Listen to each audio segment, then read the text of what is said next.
Nawaza pembeni yangu hapa unamuona Mkubwa Jibril. Yeye ni msimamizi wa kupeleka wasanii wote ambao waliweka kandidatiri yao kuhusu madaraka yenye itakuja. Kwa hiyo leo yeye ndio anakiasa vile msimamizi wa wasanii kwanza baada ya kiongozi Saidi kuacha madaraka. Sijui unasikiaje kupata hiyo nafasi? Anatuambia kama kila madaraka inatoka kwa Mungu. Ikuwe kubwa au ndogo, yote inatoka kwa nani? Kwa Mungu. Na aisha tokea kwangu. Kwanza napiga asante kwa Mungu kwa hii madaraka yananifikia. Na nachunga nipeleke basani kwa election. Ule mwenye atapita njoo ule. Kwa hiyo mimi sina vile naweza sema vya hapa sasa kusema najisikia raha sana au najisikia mbaya. Najisikia kawaida. Je, na wewe unatamani na kuwa kiongozi wa wasanii? Hapana. Hapana.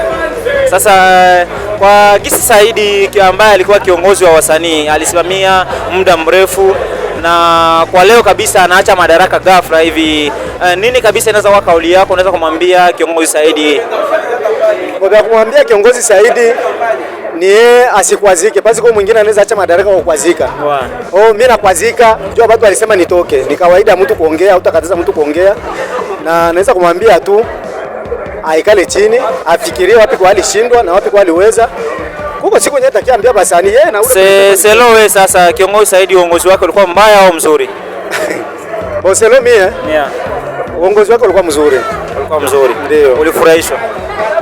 Kama nasema mzuri sikusema kama nifurahishwa sikufurahishwa, nasema ilikuwa mzuri. Sawa. Kwa hiyo leo kabisa unaweza kutamani kabisa kiongozi Saidi arudie pale nafasi au unatarajia kuona mwingine kiongozi akue nayo makamati nafasi? Nachunga election ndio tatuonesha kama atarudia au atarudia. Est-ce que déposer candidature yake?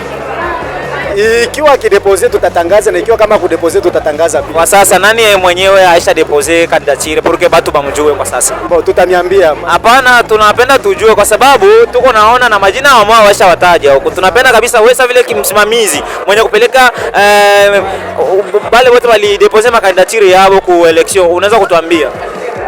Wewe unasema watu ulishasikia majina moya. Fuata kwanza ile majina walikwambia Mr. asema kitu aseme nini. Nitatangaza lista. Kwa hiyo unaweza kuambia nini wasanii viongozi ambao wanatarajia kupata kiongozi mkuu kabisa kwenye province ya Tanganyika? Tabaambia tu basani bapige magoti baombe Mungu apate kiongozi mmoja tuongoza si wote. Basi ni faida yetu si wote.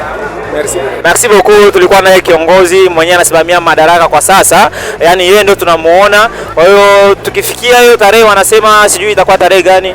Itakuwa le 1er mars 2026. Le 1er mars 2026 on aura un président officiel reconnu par l'État en province ya Tanganyika. Merci beaucoup Papa Jibril. Tunapenda kabisa utujongelee ni kipindi kyako, kipindi kenu kenye wasanii kinaitwa Effort de Star Media. Kwa hiyo usisalike kujiabone, kusubscribe, kulike, comment na kushare. Asanteni sana. Karibu.